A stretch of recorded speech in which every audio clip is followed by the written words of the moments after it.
देखो बेटा, question number 4 दे रखा है, अपनी बुक में देख सकते हैं। ठीक है, जिस जिसके पास होगा। Place A and B are 100 kilometre apart, मतलब एक प्लेस ए है और एक बी है और इनकी दूरी जो है 100 किलोमीटर है आपस में। ठीक है बेटा, तो ए पॉइंट जो है बी पॉइंट से 100 किलोमीटर की दूरी पर है। वन कार स्टार्ट फ्रॉम ए, एक कार ए से स्टार्ट करती है, अनदर फ्रॉम बी, एक बी से स्टार्ट करती है at the same time. If the car travel in the same direction, एक कार ए से स्टार्ट करती है, एक कार बी से स्टार्ट करती है। ठीक है, और वो सेम डायरेक्शन में चलती है, मतलब ये भी इस डायरेक्शन चले और ये भी इस डायरेक्शन में चले, तो ये 5 घंटे बाद कहीं किसी पॉइंट पर इस डायरेक्शन में मिलेंगी। मान लिया इस पॉइंट पर मिलेंगी ए और बी, तो 5 घंटे बाद मिलती हैं, आफ्टर 5 आवर। ठीक है बेटा, after 5 hour they meet at this point. ठीक है बेटा, if the car travel in the same direction at different speed they meet in 5 hours. ठीक है, यदि कार सेम डायरेक्शन में चलाएं और डिफरेंट स्पीड पर चलाएं तो वो 5 घंटे बाद मिलती है किसी पॉइंट पर। ठीक है, दूसरा केस देखा, if they travel toward each other, मतलब यदि ये एक दूसरे की तरफ दौड़ती, मतलब एक जो पॉइंट है ए पॉइंट, इस पॉइंट से ये कार इस तरफ दौड़ती और ये बी पॉइंट से ये कार इस तरफ दौड़ती, तो ये 1 घंटे बाद मिल जाती, आफ्टर 1 आवर दे मीट। ठीक है बेटा, तो find the speed of 2 car. ठीक है बेटा, तो इन कार की स्पीड फाइंड करो। क्लियर, तो ना late the speed of A car x kilometre per hour. ठीक है बेटा, और बी कार की जो स्पीड मान लो बेटा y kilometre per hour. Clear, अब इधर देखो बेटा, इन सेम डायरेक्शन,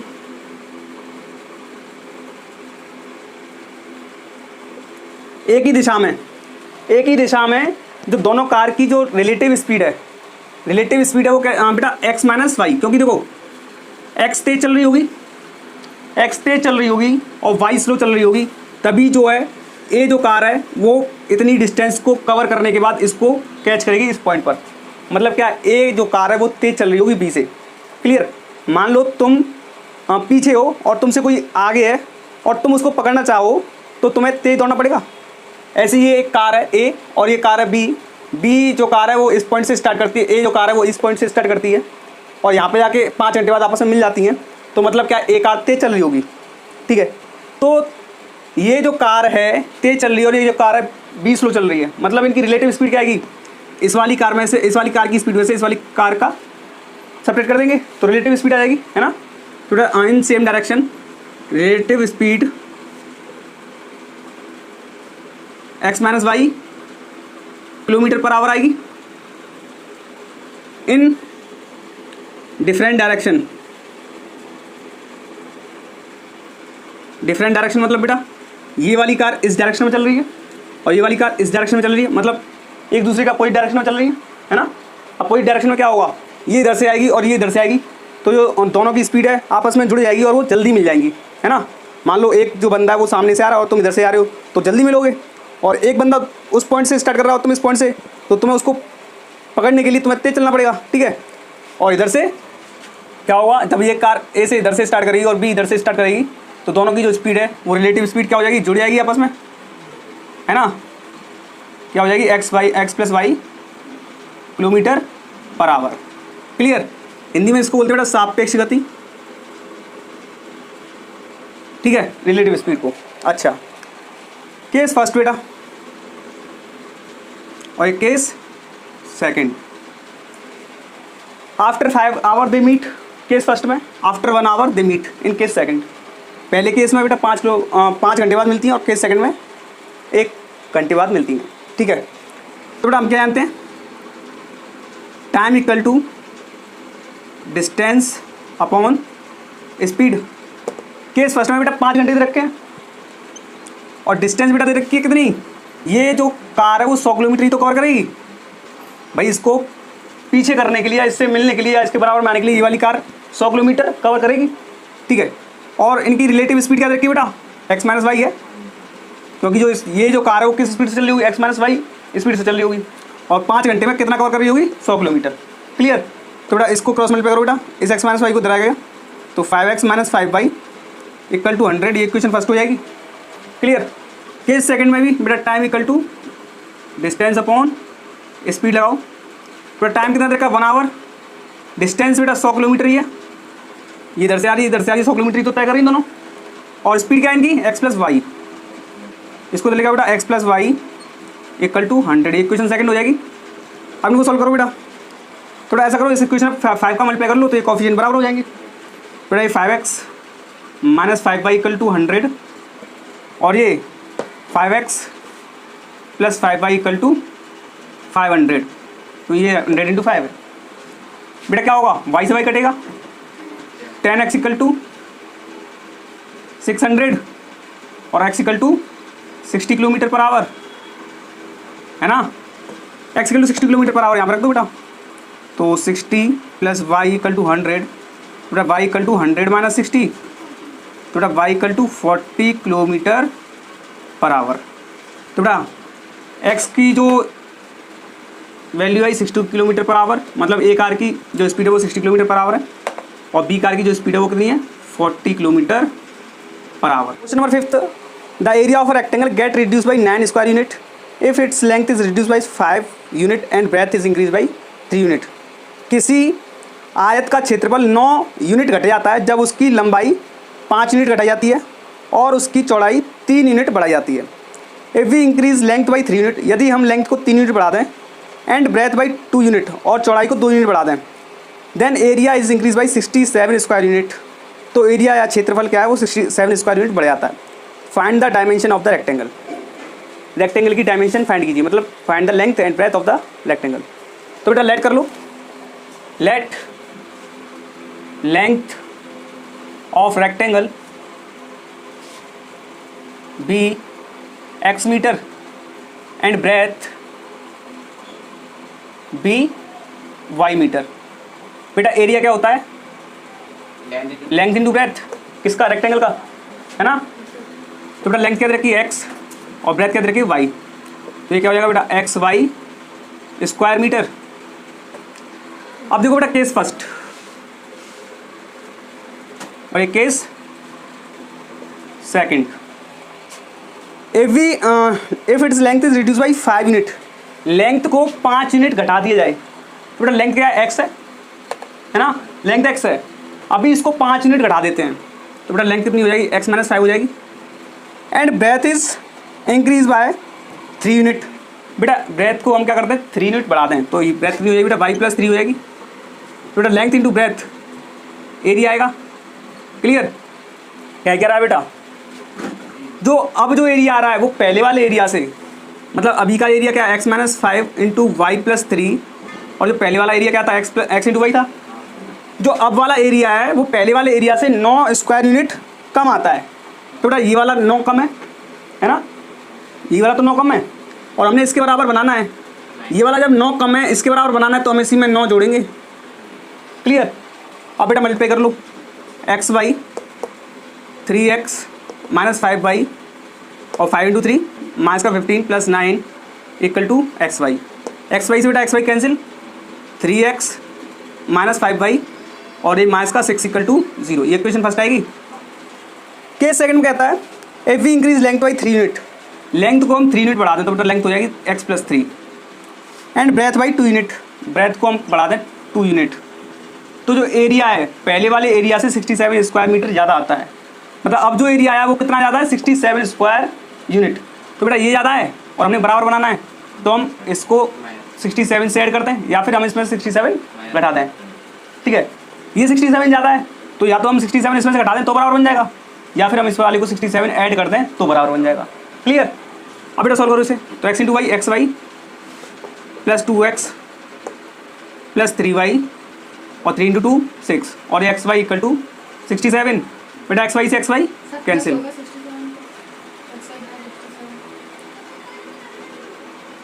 बेटा 2x प्लस 3y प्लस 6 और ये 67 जाएगा तो माइनस का हो जाएगा 2x प्लस 3y और ये माइनस का 61 इक्वल टू 0। अब देखो बेटा 3x का कोफिशिएंट और 2x का कोफिशिएंट बराबर बना लेते हो बेटा, इसमें तो 3 का मल्टीप्लाई करना पड़ेगा, इसमें 2 का मल्टीप्लाई करना पड़ेगा। इसको इक्वेशन सेकंड दे देना। ठीक है, तो 2 3 6x माइनस 10y और माइनस 12 इक्वल टू 0 और बेटा 2 3 6x 3 3 9y माइनस 3 और 3 6 18 इक्वल टू 0। बेटा कैंसिल आउट करो तो माइनस माइनस और ये प्लस, तो 6x से 6x कट जाएगा, माइनस का 19y आएगा और ये प्लस का 183 और ये 12 माइनस का, तो ये आएगा प्लस का 171 इक्वल टू 0। बेटा माइनस का 19y और इधर इसको भेजो तो माइनस का 171, माइनस से माइनस कैंसिल होगा, y इक्वल टू 171 अपॉन 19, तो बेटा 90 से 9 बार जाएगा, तो बेटा y इक्वल टू आएगा 9 और y इक्वल टू 9 को इसमें पुट कर दो बेटा, तो 2x plus 3 into Y equal to 9 है, 9 पुट करो, माइनस 61 इक्वल टू 0, बेटा 2x 27 माइनस 61 इक्वल टू 0, तो 2x बेटा इसमें से इसको उठाओ तो 61 माइनस 27, 4 और 5 में से 2 3, माइनस का 34 equal to 0, 2x equal to 34, x equal to 34/2 कितना आएगा बेटा, x इक्वल टू 17। मतलब क्या है, लेंथ जो है वो हमारी 17 मीटर है और ब्रेथ जो है वो कितनी 9 मीटर है। ये हमारे आंसर नोट करो बेटा। नंबर 19 देखो बेटा, अ boat goes 30 kilometre up stream and 44 kilometre down stream in 10 hours. मतलब क्या है, 30 किलोमीटर क्या होता है अप स्ट्रीम, अप स्ट्रीम मतलब होता है बेटा जिस डायरेक्शन में तुम्हारी जो नदी है या रिवर बह रही है उसके अपोजिट डायरेक्शन में नाव को चलाना, वो होता है अप स्ट्रीम, ठीक है। डाउन स्ट्रीम मतलब क्या है, जिस डायरेक्शन में तुम्हारी नदी बह रही है उसी डायरेक्शन में तुम नाव को चलाते हो तो वो डाउन स्ट्रीम कहलाएगा, ठीक है। तो बेटा 30 किलोमीटर अप स्ट्रीम चलती है and 44 kilometre down stream in 10 hours. 10 घंटे में 30 kilometre up stream 44 kilometre down stream distance cover करती है। इन 13 आवर्स इट कैन गो, 13 घंटे में वो 40 किलोमीटर तो अप स्ट्रीम चल सकती है and 55 kilometre in down stream. Determine the speed of stream and that boat of the end that of the boat in still water. Stream मतलब जो नदी का बहाव है उसकी स्पीड फाइंड करो और जो नाव है उसकी स्पीड भी फाइंड करो। क्लियर? तो बेटा लेट कर लेते हैं, हमेशा जो फाइंड करना होता है वही लेट करते हैं। तो बेटा लेट करो, let the speed of stream be x kilometre per hour. ये एग्जांपल नंबर 19 है बेटा, ठीक है। And speed of boat be y kilometre per hour. अब देखो बेटा, मान लिया जो रिवर की बहने की डायरेक्शन है वो ये है ना। अब बेटा अप स्ट्रीम कब कहलाएगा, जब बोट इस डायरेक्शन में बहेगी तो ये अप स्ट्रीम। हिंदी में बोलते हैं बेटा इसे प्रतिकूल स्थिति। और जब रिवर इस डायरेक्शन में बह रही है और बोट भी इस डायरेक्शन में चले तो इसे बोलते हैं बेटा डाउन स्ट्रीम। इसे बोलते हैं बेटा अनुकूल स्थिति हिंदी में। जब बेटा मान लो इसकी स्पीड हमने x मान ली और इसकी स्पीड हमने बोट की मान ली y, तो जब अप स्ट्रीम में चलेगी बेटा तो क्या होगा, जो बोट की स्पीड है वो रिवर के बहाव की वजह से उसकी स्पीड कम हो जाएगी, है ना। तो बेटा जब अप स्ट्रीम में चलेगी तो जो रिलेटिव स्पीड है up stream speed in relative speed in up stream, तो बेटा बोट की स्पीड ज़्यादा होगी, बोट की स्पीड ज़्यादा होगी तभी तो वो आगे बढ़ पाएगी। जब तक बोट की स्पीड ज़्यादा नहीं होगी तब तक वो आगे बढ़ ही नहीं पाएगी। तो बोट की स्पीड ज़्यादा होगी और रिवर की स्पीड कम होगी, तो हम क्या करेंगे बेटा, बोट की स्पीड में से रिवर की स्पीड को माइनस कर देंगे इन अप स्ट्रीम, तो ये रिलेटिव स्पीड आएगी बेटा, है ना। मान लो डाउन स्ट्रीम में relative speed in down stream, बेटा रिवर भी इस डायरेक्शन में बह रही है और बोट भी इस डायरेक्शन में बह रही है, तो जो रिवर की स्पीड है और बोट की स्पीड है वो दोनों ऐड हो जाएंगी, क्योंकि जो रिवर की स्पीड है बोट की स्पीड को अपने आप बहा के ले जाएगी। तो रिलेटिव स्पीड हो जाएगी बेटा x प्लस वाई या y प्लस एक्स, बात एक ही है। क्लियर? तो ये relative speed in upstream और relative speed in downstream. Case first और केस सेकंड। तो बेटा केस फर्स्ट में कह रहा है बेटा 30 किलोमीटर अप स्ट्रीम चलता है बेटा, तो 30 किलोमीटर ये डिस्टेंस हो गई। स्पीड क्या रखी बेटा अप स्ट्रीम की, y माइनस एक्स है, 30 किलोमीटर है ना, और ये स्पीड उसकी, तो ये डिस्टेंस अपॉन स्पीड हो गया। और 44 किलोमीटर डाउन स्ट्रीम में चलता है, तो 44 किलोमीटर डिस्टेंस और डाउन स्ट्रीम की स्पीड क्या है x प्लस वाई। पूरा डिस्टेंस अपॉन स्पीड क्या होता है, इक्वल टू में टाइम आता है, तो इक्वल टू में टाइम ये दोनों डिस्टेंस कवर की जा रही हैं, तो मतलब इतना टाइम इसने लिया होगा और इतना टाइम इसने लिया होगा, कुछ टाइम इसने लिया होगा, कुछ टाइम इसने लिया होगा, और दोनों का टाइम कितना आया टोटल 10 आवर, तो दोनों को ऐड कर देंगे। क्लियर। अच्छा सेकंड केस में देखो बेटा 40 किलोमीटर अप स्ट्रीम चलता है, तो बेटा 40 डिस्टेंस और स्पीड क्या है बेटा y माइनस एक्स है ना, प्लस डाउन स्ट्रीम में कितना चलता है बेटा 55 किलोमीटर, यस 55 किलोमीटर, और ये x plus Y down stream, और टोटल टाइम लेता है 13 आवर्स। ठीक है बेटा। बुक में बोट की स्पीड मान ली x और स्ट्रीम की मान ली y, बट हमने मान ली स्ट्रीम की x मान ली है और बोट की y मान ली है, तो बुक से क्वेश्चन थोड़ा डिफरेंट हो गया है, बट क्वेश्चन अपने तरीके से करना है।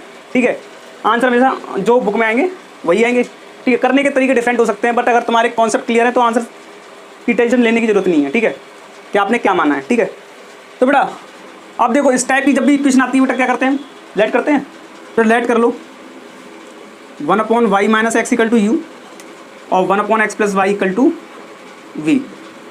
तो बेटा यहाँ पे देखो बेटा इसको 13 × 1 और इसे 44 × 1 ऐसे लिख सकता हूँ ना। तो 1/y माइनस एक्स की वैल्यू क्या है u, 1/y माइनस एक्स की वैल्यू u है, तो ये 30 u हो जाएगा, प्लस 1/x प्लस वाई की वैल्यू v है, तो बेटा ये 44 v हो जाएगा इक्वल टू 10। कोई दिक्कत? अच्छा इसको इक्वेशन फर्स्ट देना, इसको इक्वेशन सेकंड देना, और ये जो है इसको इक्वेशन थर्ड दे देना। ठीक है, अब इसी टाइप से बेटा ये 40u 55v इक्वल टू 13, ये इक्वेशन फोर्थ। अब दोनों को बराबर बना लो बेटा, दोनों के u वाले कोएफिशिएंट को बराबर बना लो, तो बेटा इसमें 4 का मल्टीप्लाई कर दो, 30 × 4 120 और 40 × 3 120। क्लियर। तो बेटा ये 30 × 4 120 और ये 4 4 जा 16 और 4 4 जा 16 और 176 v इक्वल टू 40 120। हाँ बेटा 165 v इक्वल टू 13 3 या 39, u लिख दो बेटा। बेटा ऐसा करो आप सब्ट्रैक्ट कर दो, माइनस माइनस माइनस आपस में कैंसिल, 6 - 5 1, 17 - 16 11, तो 16 - 17 - 16 1 बचेगा, टोटल मिला के 11 इक्वल टू बेटा 1 बचेगा, तो v इक्वल टू आया बेटा 1/11, v इक्वल टू 11 यहाँ पे पुट कर दो बेटा, 40u plus 55 v equal to 1/11 और ये 13, ये 40u 11 से 5 बार कटेगा 55, 40u इक्वल टू 13 - 5 8 40u बेटा u बराबर 8/40, तो ये 1/5। क्लियर बेटा। बेटा u की वैल्यू क्या आती है हमारी, u की वैल्यू थी हमारी 1/y माइनस एक्स और 1/5 क्रॉस मल्टीप्लाई करो बेटा, बेटा y minus X equal to 5, ये एक क्वेश्चन दे दो बेटा आप फिफ्थ, और v की वैल्यू क्या थी बेटा 1/y plus X equal to 1/11, cross multiply करो बेटा y plus X equal to 11। बेटा ये क्वेश्चन 6 आई। अब इसको सॉल्व कर लो बेटा, यहाँ पे कोई दिक्कत नहीं है बेटा, y minus X equal to 5 है और y plus X equal to 11 है। क्लियर बेटा, x एक्स करेगा 2y equal to 16, y equal to बेटा 8 किलोमीटर पर आवर लिख दो क्योंकि स्पीड है, y इक्वल टू 8 बेटा किसी भी इक्वेशन में रख दो, मान लो मैंने इस वाली इक्वेशन में रखा तो बेटा y minus X equal to 5 है, y इक्वल टू 8 रखूँगा बेटा, माइनस एक्स इक्वल टू 5 को दे लेके बेटा 8 - 5 इक्वल टू x, तो ये 3 बचेगा बेटा, x इक्वल टू क्या है 3 किलोमीटर पर आवर। हाँ बेटा x किसकी वैल्यू थी, स्ट्रीम की, तो स्ट्रीम की स्पीड क्या आई बेटा 3 किलोमीटर पर आवर। और बेटा बोट की स्पीड क्या थी y, और y की स्पीड क्या आई बेटा, y वैल्यू क्या आई y equal to 8 kilometre per hour. ठीक है बेटा, ये आपके आंसर हो जाएंगे।